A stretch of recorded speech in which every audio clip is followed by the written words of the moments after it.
At the end of your life, what will be your legacy? What will you leave behind for future generations? For the world, join the World Messenger, Izabela Lundberg, each week as she brings you a new distinguished guest from the business, sports, or entertainment world to share their success, their struggles, and their lessons. They will share their insights into current hot topics that affect everyone. Izabela facilitates an intimate, vulnerable environment to find the true value of humanity and real leadership.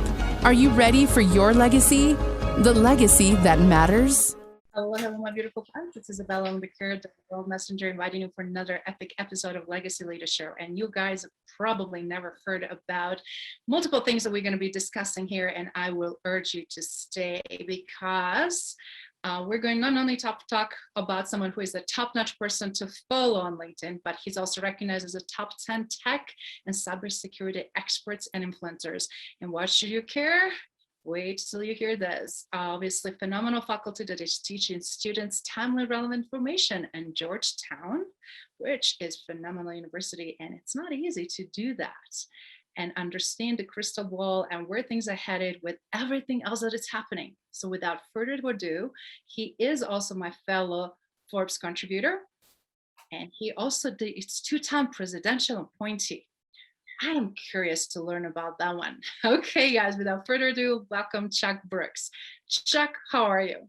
Great. Thank you for having me. It's a real pleasure to come on your show. Thank you so much for agreeing because I know you're super busy and lots of going on from Georgetown to Forbes to your daily job, keeping not only your companies and countries safe and secure when we're seeing invisible attacks, right? And things that creep up upon us. So Chuck, first of all, how do you manage all of this? Seems like you're doing a lot of amazing work. Yeah, well, you're right. It's difficult to manage, but a part of the way I can is that I don't sleep much. But I think also with COVID having happened in the last couple of years, you had time to sort of organize a lot of this stuff virtually.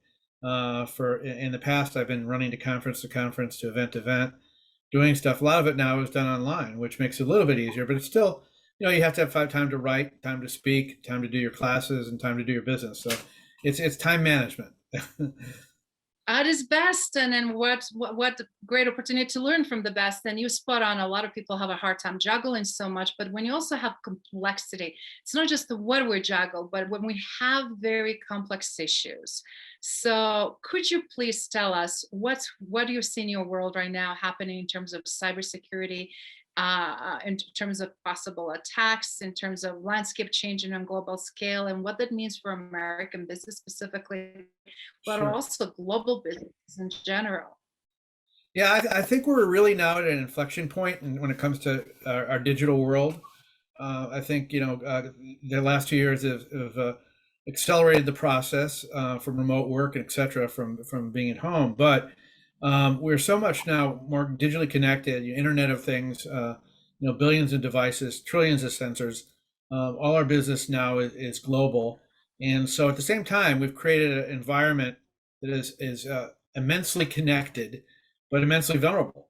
And so what's happened is there's a lot of criminal organizations and hackers have taken advantage of this, primarily through using ransomware, which has been around forever, but now being able to get paid with cryptocurrency, they've taken advantage of using it on less prepared small businesses, medium businesses, healthcare, finance, education, all the ones that are low-hanging fruit. And I think we have to reflect that, we sort of opened the barn door without ever protecting anything. And that's why you're seeing all this momentum in the government now for zero trust. It's really not a solution. It's really going back to basically a strategy of saying, okay, we probably are corrupted. We need to start from the beginning and look at everything we have connected to the internet, our people, our devices, whatever, and who's doing what, who has what privileges, and get everything in order. And I think it's really important, particularly what's happening with Ukraine and Russia. You're seeing a lot of use of cyber attacks, particularly aimed at critical infrastructure. And this is a sign of what could happen, our vulnerability to our electric grids, or to all of our power, our healthcare systems. We're very vulnerable. And I think this is a wake-up call for everybody. But cybersecurity is not just an afterthought now. It's really integral to any business, whether you're big, large, or small, and you better consider that as part of your operations plan from here on in. That is excellent perspective, and thank you for sharing that with us. And what I also am hearing you saying is that small business is very vulnerable. And I know that from experience in consulting world with Fortune 500, they're used to that. They feel like it's a norm and they have to. But what I'm seeing from smaller companies get, they feel like they're exempt and they're not. There's not going to be any issues there. So do you mind just a little bit share how what statistics, what do you see happening in, and what would you suggest for smaller businesses that don't necessarily have this tremendous budget and opportunity for people to do that? What would you advise them how to protect themselves and how to truly play safe? Great question. First of all, um, it's if they think they're not a target, they're living in the wrong world because everyone is a target now. Anything that's online and has data connected is a target, and because of the new machine learning technologies, the bad guys and hackers can discover you and use automated attacks and phishing attacks and stuff to get at you. And in fact, that half the small businesses that get attacked go out of business. So if you're a small business, you need to rethink that thing that you're not going to be a victim. The second thing is you can make yourself less of a victim, and you could fortify your defenses. And there's certain things you could certainly do. Is one is have some basic cyber hygiene. Obviously have multi-factor authentication, strong passwords, secured routers and Wi-Fi. Have a policy of privilege within your organization, and understand what the threats are is really important from your industry and others. Go to regular meetings, coordinate with people who have expertise in that area, use the NIST frameworks to help your industry if you have to. But I agree. A lot of these small businesses just don't have the budgets or the expertise, in-house expertise. So there's opportunities now, I think, to bring in a consultant or even use a managed service provider that can actually do all the security for you, the penetration testing, the testing for the gaps, what tools you need to put in there, what you can buy, what antivirus software, etc. But the bottom line is that there's a lot you can do. It doesn't guarantee you're not going to become a victim or get breached, but it reduces the chances significantly. So for every small business, I think it's imperative to look at cybersecurity as a first course of action when you're doing your business plan, because if you're not secure, you're not going to have a business. Mm.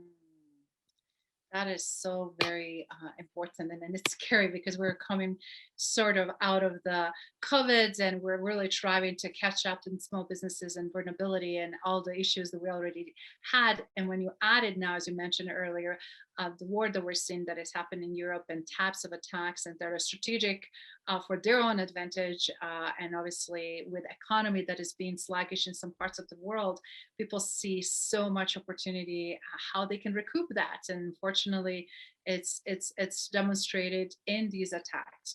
So I'm curious, how did you as a faculty at Georgetown change the curricula, and what I'm sure because you're in the driver's seat, you see what's coming in practical real world.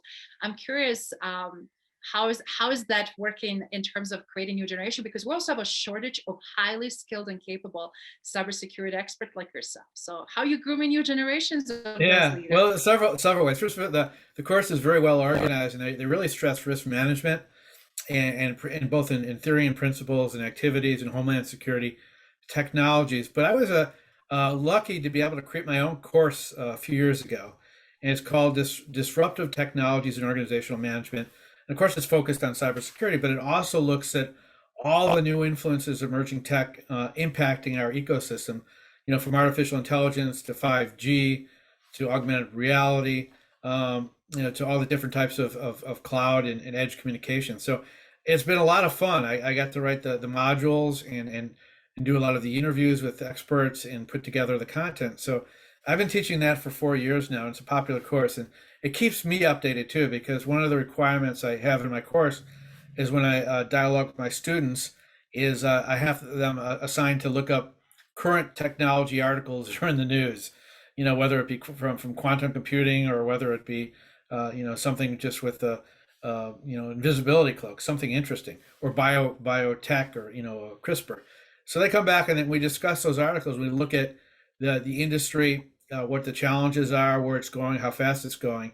And then one of the other things I do is I ask them to write a memo to be able to pretend they're the CTO, writing to their company of why they should develop these technologies and what the strategy is for combining these technologies, fusing the emerging technologies, and what their security strategy around it is to secure that the business does not get breached. So it's a really fun course, and I think that it makes them think. It's a Socratic method way, but I think Georgetown just has a really great context support and really good faculty there, so it makes it easy for me. That's fantastic. And I knew that you will be on the top of the game. And it's so great to hear because as I'm talking more and more with the CIOs, and we know that their role never it's been as big and as expanding rapidly, right? But also threats and level of responsibility internally and externally. It just multiplies, and it's virtually almost impossible to really manage all of that unless you really have a strong culture and strong environment. What would you just suggest for all the CIOs, doesn't matter how small or large enterprise is, to really hone? Because yes, they should know and they will understand the risks and threats, but we're seeing in some organization very swift, rapid changes, and they're on top of the game. Some of them are obviously from various reasons are not as fast getting there, and we see very different results, don't we? We do, and I think that's a really good point. I think the first thing I'd stress to them is you have to collaborate. You have to collaborate with even competitors in your industry. Sometimes there's a lot of organizations that do that, and again, there's a lot of government programs and events. Best way to learn the new threats, the new technologies, and the new tools out there, and work on those. And you have to sort of cultivate your own security culture as a CIO now, or as a CISO, because you're having an elevated role now in everything that's connected digitally, means that the company's future is dependent upon your insights. And so you have to bring the right expertise to your table. It's continual learning. And but I think most CIOs and most CISOs like that role. They want to learn the new technologies. They want to know what's going on. And I think one of the big influences happening certainly now is with all of them is the move from on-prem to the cloud, to hybrid clouds. A huge amount of movement with data. And if they're going to stress anything or know about anything right now, I think that's what they have to look at, because that's where the future is when we're going to edge computing and with the 5G integrations. Cloud is going to play a bigger role, and particularly what we we're talking about earlier for smaller and medium businesses that don't have the capabilities to secure everything. They'll be able to at least secure it better with managed services in the cloud. That's a great point. But what I'm curious, I see like so much push towards technology, but what we forget sometimes we leave the people behind, right? And not everybody is seeing, understanding the level of seriousness and really how to, right? And kind of to be well orchestrated team. How do you make that happen in the world when you truly have to be very nimble and agile and speed up, right? To really be ahead of the game or be able to prevent things.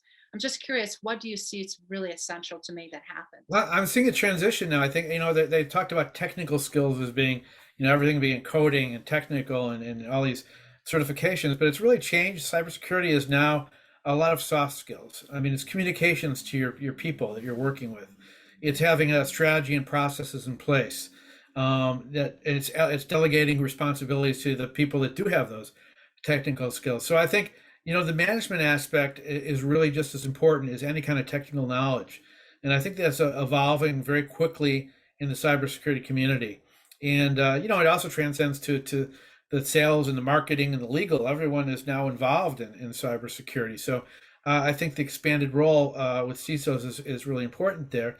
The other thing is, I think, like you said earlier, there's a dearth of qualified people out there, and we need to build that out. And obviously, STEM programs are great, attracting more women. I'm thankful that I got many more women students now than I had when I started 4 years ago in my classes in cybersecurity. And I think that's really important to fill these gaps. And, I think it's also really important to write about it, to talk about it, and to be as pervasive you can on college campuses and even high schools, of trying to teach people why they need to go into a technology or cybersecurity oriented career. And again, stressing the fact that it's not all technical. It's really based on mostly soft skills. That is such a huge differentiator. And I'm glad also you're saying that, because obviously I'm seeing such a huge need and gap in those soft skills. And that's why a lot of times when we play in a C-suite, we don't see equally and recognize importance, or we don't sometimes, quote unquote, we don't see the value, right? Why we need to invest in this, or why do we need to spend time and money? Why do we need to change these environments? Why we need to, it's like all these whys, but sometimes really not, quote unquote, real concrete answers. And I think the landscape is shifting, as you just mentioned, but it seems like not as fast, right? Because we have also gap in the knowledge and gap into knowing how. So what would you suggest for those scenarios when we have a higher demand of specific skills than we truly have supply available? Yeah, I mean that really leads to one thing, and it's really automation. We have to rely more and more on that, just because, like I said, the cybersecurity attackers, the cyber attackers, are using automation for phishing and other attacks, and we need to rely on that kind of technology to fill gaps. But that's not the answer in itself, and a lot of that is going to really be based on artificial intelligence to identify threats, mitigate threats. That's in the future. It's happening now, but it's a big time in the future. I don't think we have any other choice, but that doesn't negate the fact that we need to continue to cultivate and train people and bring them more and more into this world of technology and digital ecosystem with cybersecurity and other technologies. So I think it's going to be not an easy task, but the more we evangelize it and the more we talk about it, the more attractive and hopefully it will be to the younger generations looking at who are gamers or like technology. And I think there's an advantage there because they're growing up on the technology, and the gaps should not be as big for people who are from other generations where they had to really learn from scratch. I mean that they're faster. They know how they think like the machine. They know what they're doing. So I think there's advantages too that we need to really push. And gamification is one of those areas that I think could play a major role in attracting people into it. That is fantastic. And then if we fully figure it out who is really having a passion and desire and aptitude for it, right? Because as you said, it's always the growing, it's always changing, and you have to be able to have that attitude and aptitude for it. So with that in mind, Chuck, what is coming? What in your opinion is coming that we all have to pay attention, regardless which part of the C-suite or department we're playing in with an organization, specifically when it comes from advisory and strategy standpoint, because again, great strategy without execution and great advice doesn't go far, right? Yeah, no, you're right. Exactly. Well, I mean, we're in for more calamities in terms of cybersecurity attacks and breaches. That's just inevitable because they're already out there and they're just sitting dormant. But it's going to happen, and we have to factor that in. But what I mentioned earlier, I think is going to really transform a lot of the world that we're in now. Is everyone asks me what technology is going to have the most impact, and is it quantum, is it 5G? No, it's really going to be artificial intelligence, and we're still in early stages in that. It's mostly machine learning, but that's going to really change how we operate, how we do data analytics, how we allocate information and data and protect it, how we detect attacks. So I think the impact of artificial intelligence is going to have it's going to impact every single kind of business, no matter what you're in, manufacturing, communications, financial, health, and you're seeing it already. But it's going to get more and more advanced. And I think that really, if I were a young person coming up right now, I'd study robotics and artificial intelligence as my background, with obviously cybersecurity, integrated into it. But I think it's really that is going to be the force, I think, that changes our civilization. Wow. That is exciting, and then I'm sure for many people can be also very, very terrifying. But back to you and your background. I mean, you've been through plethora of things and have not only a phenomenal recognition, but career paths that really brought you from being police officer to being involved in homeland security and being involved with senators and legislative, staff. And I mean, doing so many elements, again, as a strategist and advisor, and being involved as a true technology partner. I mean, someone would say, I want to be Chuck down the road, or how did you did all of this? Some of it was fortuitous. I mean, I came to Washington like a lot of young people, didn't know what I was going to do. I just graduated University of Chicago and got my master's in international relations. I want to go to international relations, and I did do that. I went to a party, met the former deputy director of the CIA and head of DIA. He said, "You want to work in the Reagan administration?" I said, "Sure." So I ended up working at Voice of America and international relations, and same thing. Then for the next decade, I worked on the Hill for a late Senator Arnold Inspector, and that's where I got involved in technology, national security, all kinds of stuff. Because when you're a legislator and you handle a lot of issues, and they give you your area of expertise and stuff, and foreign affairs was part of it too. So, but I think they're all intertwined. I think that the more you do, the more you speak, the more you go to these groups, the more you get involved with think tanks, the more you're involved with media and academia. You just want to do more of it, and that's what happened to me. I ended up doing more of it. I helped set up I was one of the first 100 people hired from the Department of Homeland Security um, by Governor Tom Ridge to set up the Science and Technology Directorate and Legislative Directorate, which is great experience. How many people get to set up an agency? And then I went my way in industry, working for big giants like Xerox and General Dynamics, and involved in the technology or in cyber, but not just cyber, with physical security too, and other things. So, security has always been sort of the interwoven interest, but it's really intertwined with international affairs and politics and everything else that goes with it. It doesn't have to be partisan in politics, but it has to be politics of getting the right technologies. So I think, really that's, it's something that's always interesting. So there's so much to learn and so many dynamics involved with different technologies. Even cybersecurity is so sophisticated in its different types of applications and policies and uses. So there's never a dull moment. You're always learning. And so my whole quest for my career is to continue learning, and that's what I'm still doing now. Every day I research and write about something, and I learn. I mean, and I recommend that for everybody. Now with LinkedIn and other things out there, you could do your own blogs and produce your own stuff too. And so I think it's really good advice for younger people who really want to become a subject matter expert on issues, and to go out and write about them, to learn to interview people about it, do the research, get back to some of the basics. I think we become almost too dependent on Google and other things to automatically get stuff sent to us. But when you go out and you really look at the nuts and bolts of things and you analyze it yourself, you learn about it more. And then you meet the right people. You meet the people that are doing it. You end up doing it. So it's really, it's an experience that covers everything, which is really been sort of fun, and it's still going. I can see that, and I was like, oh my goodness, and I cannot wait what you're going to accomplish in months and years to come, because it's like you're very young, given plethora of stuff you already accomplished. And I'm curious, what is next? What really excites you, and what do you think it's some in your bucket list to do? Yeah, well, I'm co-writing a book, and it's almost done, and it's really aimed at cybersecurity for small and medium businesses. What to do and how to do it. Sort of a very matter of fact kind of book, and I have a co-author there too. And I'll be ready in a couple months. I want to continue teaching and speaking at conferences, and and then some point in the line doing some more traveling again now that COVID's gone, or not gone, but it's getting better a little bit. Yes. So when is the book coming? When you're aiming for the book? Because the book should be out hopefully this summer.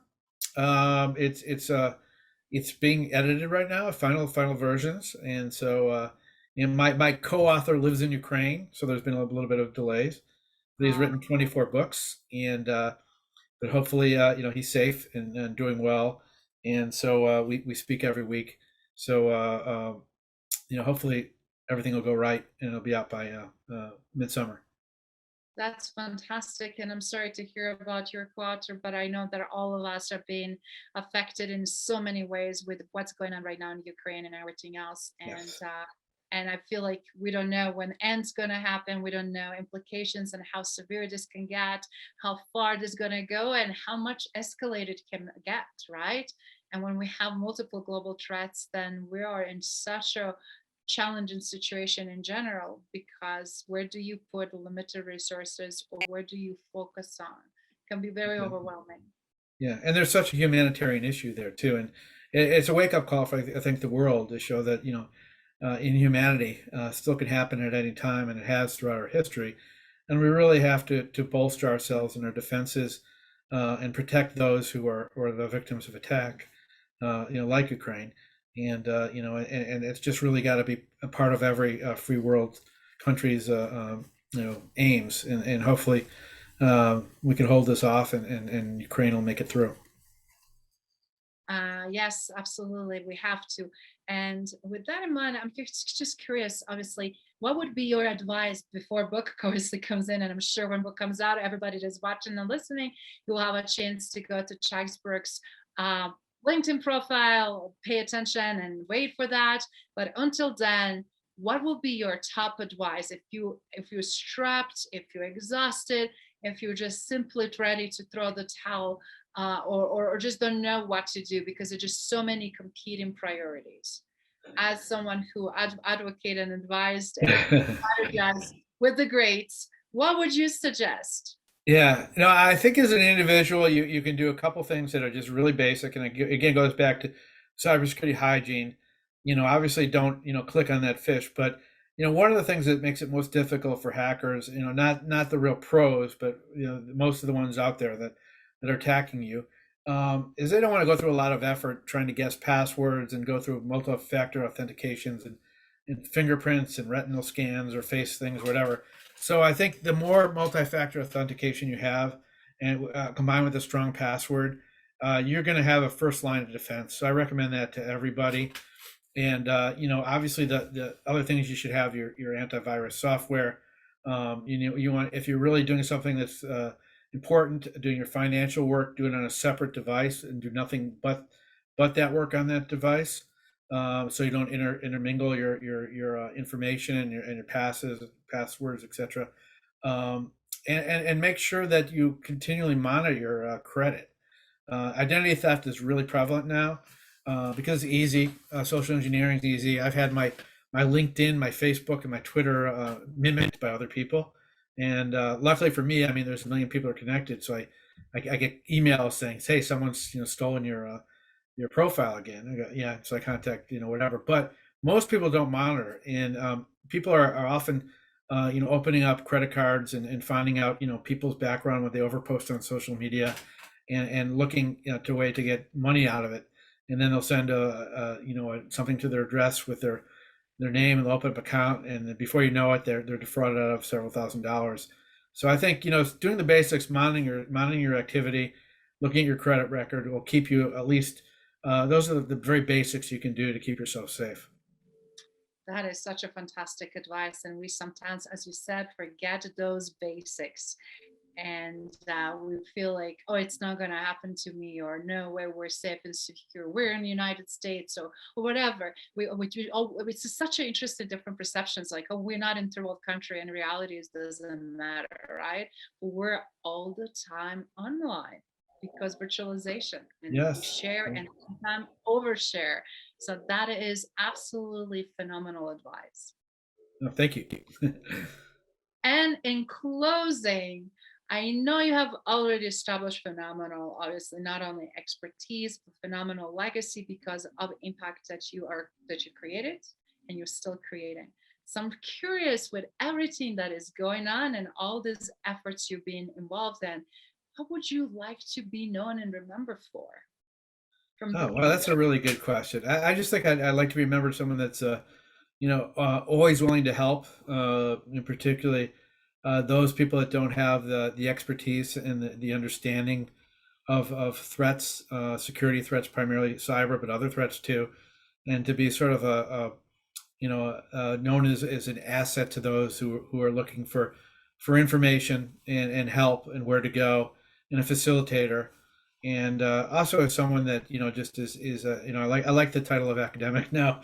It's a fun title. I like teaching, so I think teaching the next generation is also one of I think the more fulfilling things that I get out of it. That's brilliant. As a former educator, I can relate to that. And we need a new generation of leaders, and specifically in such a niche such as cybersecurity, obviously, and those expertise. So that's fantastic. If audience want to connect with you or learn more about your phenomenal work, you're obviously contributing to Forbes. Your articles are awesome. You are also posting some stuff on LinkedIn. You keep busy on multiple different levels. Where would you like them to go and get more acquainted with your work? I think LinkedIn is really my, I have a website, but I use LinkedIn mostly because it's easier for people to get to. And then I can see their profile and interact with them. Obviously I can't connect with everybody because I'm over 81,000 connections now, followers, whatever. You only allowed 30,000 connections, I think. But it's a good way to get. I post a lot of my writings and stuff on there and media, so they can get that. So LinkedIn's easy, And then the second one is probably Twitter at Chuck D Brooks. I mean, Twitter's a different kind of vehicle, but a lot of people use that too. But I'm a big LinkedIn person mostly. But I think those social media outlets are easy way to get hold of me. That's fantastic. So you guys have a chance to hear from Chuck Brooks and so much of his tremendous work and great advice. And we wish you ongoing massive success. And Chuck, we cannot wait to have you back on Legacy Leader Show because as things are rapidly changing and more is coming, including your book, we want you to be able to share that as everybody, I'm sure every single business can leverage and utilize some of those lessons and start applying them as soon as possible. So very timely. Thank you. I appreciate that. And thank you again for having me. And I look forward to coming back. Thank you for listening to Legacy Leader Show. If you enjoyed the content and had a positive experience, then please leave us a positive rating. In addition, leave us a positive review whenever you are listening on whatever platform there might be. Make sure your friends and family also know about the benefit and value that we provide and what we have to offer. Cheers.